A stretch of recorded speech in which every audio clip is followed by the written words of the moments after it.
Hello guys, I am Social Media. Here all topics for medical laboratory technician is here. So let us play the video. Today we are discussing about spectrophotometer. Spectrophotometer. So we are starting from history. So it is invented by Arnold O. Beckman in 1940 with the aid of his colleagues at his company National Technical Laboratory. Now it is called Beckman Coulter. I told in Hindi also. So guys spectrophotometer की history सबसे पहले हम लोग जानेंगे. इसे बनाने वाले वैज्ञानिक का नाम था आर्नल्ड ओ बैकमैन, जिन्होंने 1940 ईस्वी में अपने कॉलेजियस अपने साथियों के सहयोग से अपने कंपनी नेशनल टेक्निकल लेबोरेटरीज में इसे बनाया था. और नेशनल टेक्निकल लेबोरेटरीज को नाउ अब हम बैकमैन काउल्टर के नाम से जानते हैं. Introduction. It is a method in which the absorption or transmission properties of a material is quantitatively measured as a function of wavelength. So guys, spectrophotometer एक method है, एक टेक्निक है जिसके ज़रिए हम किसी भी मटेरियल की एब्जॉर्प्शन प्रॉपर्टी, उसकी ट्रांसमिशन प्रॉपर्टी को क्वांटिटेटिवली मेजर्ड करते हैं उसके वेवलेंथ के द्वारा. It is similar to colorimeter except that it uses prism or diffraction grating to produce monochromatic lights. Guys, spectrophotometer similar होता है कोलोरीमीटर की तरह, एक्सेप्ट इसमें जो है मोनोक्रोमेटिक लाइट को प्रोड्यूस करने के लिए हम प्रिज्म या फिर डिफ्रैक्शन ग्रेटिंग का यूज़ करते हैं, और वहीं कोलोरीमीटर में हम मोनोक्रोमेटिक लाइट को प्रोड्यूस करने के लिए फ़िल्टर का यूज़ करते थे. Every chemical compound absorb, transmit and reflects light over a certain range of wavelength of light. Guys, आप सभी को पता है कोई भी केमिकल कंपाउंड हो वो लाइट को या फिर एब्जॉर्ब करती है या ट्रांसमिट करती है या उस लाइट को रिफ्लेक्ट कर देती है over a certain range of wavelength of light पर. Spectrophotometer will emit an energy source to pass through a solution and measure the light intensity at different wavelength. Spectrophotometer guys क्या करता है, emit करता है एक एनर्जी सोर्स को, और वो एनर्जी सोर्स मींस लाइट होती है, वो पास होती है सॉल्यूशन से, और सॉल्यूशन से जब वो लाइट पास होगी गाइस तो उस लाइट की जो इंटेंसिटी है उसको स्पेक्ट्रोफोटोमीटर डिफरेंट वेवलेंथ पर मेजर कर लेता है. Types and classification of spectrophotometer. So spectrophotometer is classified into two broad categories. First of all, based on beam of light, spectrophotometer is classified as single beam spectrometer and double beam spectrometer. According to the wavelength of light, spectrophotometer is classified as visible spectrometer, UV spectrometer, IR infrared spectrometer. Component or instrumentation of spectrophotometer. So guys, first of all I told in English then Hindi. So mainly there are 6 components are used in the spectrophotometer, that is light source, collimator, monochromator, wavelength selector, cuvette and detector. So light source. The function of light source is to produce a desired range of wavelength of light. Means light source produce polychromatic lights into the collimator. Now collimator. Collimator is also known as lens. It transmits only a straight beam of light into the monochromator.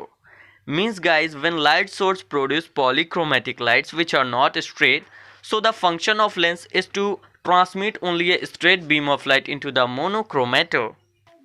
Now monochromator. Monochromator is split the light into its components of wavelength. Means guys, you should know each beam of light contains different wavelengths of lights. So the function of monochromator is to split this light into its components of wavelength. Now wavelength selector. It transmits only the desired wavelength.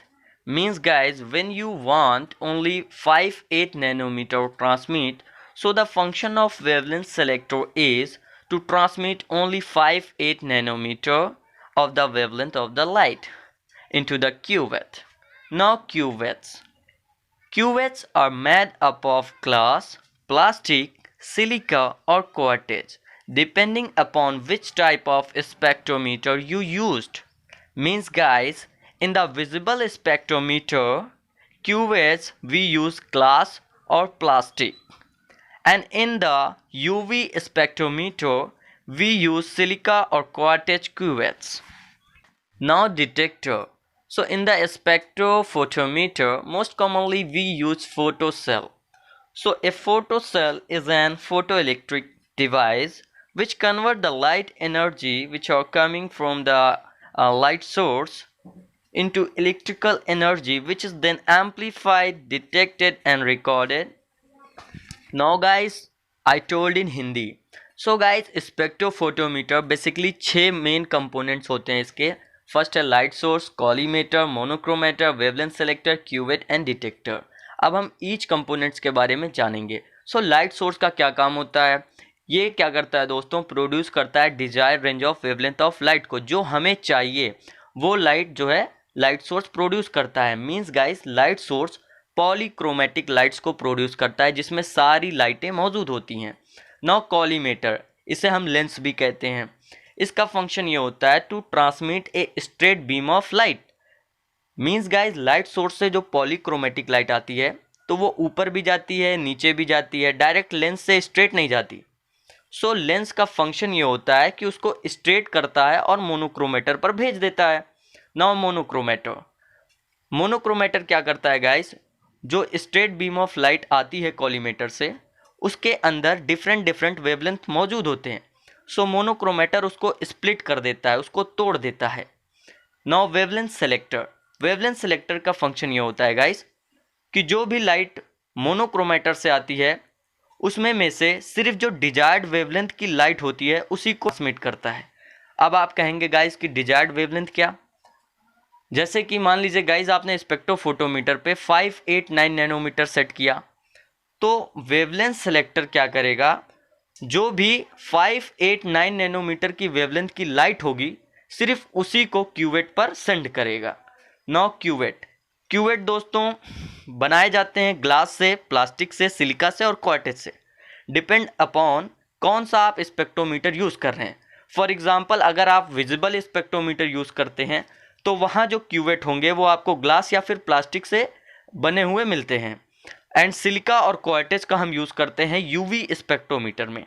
Now detector तो सभी को पता है guys, और spectrophotometer में हम most commonly photocell का use करते हैं डिटेक्टर में. और फोटोसेल एक फोटो इलेक्ट्रिक डिवाइस है जो लाइट एनर्जी को इलेक्ट्रिकल एनर्जी में कन्वर्ट करके उसको एम्पलीफाइड करती है, डिटेक्ट करती है और रिकॉर्ड कर लेती है. नाउ अब हम फिगर के माध्यम से स्पेक्ट्रोफोटोमीटर के कंपोनेंट्स को देखते हैं गाइस. सो जैसा कि आप लोग देख रहे हैं, यहाँ लाइट सोर्स है जो प्रोड्यूस कर रहा है पॉलीक्रोमेटिक लाइट्स को, और ये लाइट जो है अलग अलग दिशाओं में जा रही हैं. ऊपर से कोई जा रही है, कोई नीचे से जा रही है. सो लेंस पर ये जब लाइट आती हैं तो लेंस इनको एकत्रित करके स्ट्रेट कर देता है और स्ट्रेट करके मोनोक्रोमेटर पर भेज देता है. नाउ मोनोक्रोमेटर जो भी लाइट आती है उसके अलग अलग डिफरेंट वेवलेंथ होते हैं, उनको उनमें विभाजित कर देता है. जैसा कि आप लोग देख रहे हैं, कुछ लाइट रेड कलर की है, कुछ येलो है, कुछ ब्लू है. तो इन सब को अलग अलग तरह से विभाजित करता है मोनोक्रोमेटर, और मोनोक्रोमेटर इनको विभाजित करके वेवलेंथ सेलेक्टर, जिसे हम स्लिट कहते हैं, उस पर भेज देता है. अब स्लिट का काम ये होता है, जो भी हम लोग सेलेक्ट करते हैं वेवलेंथ, जैसे अगर हम लोग 767 अगर हम लोग नैनोमीटर से सेट करते हैं तो 767 ही सिर्फ ये वेवलेंथ सेलेक्टर सेंड करता है आगे क्यूवेट पर.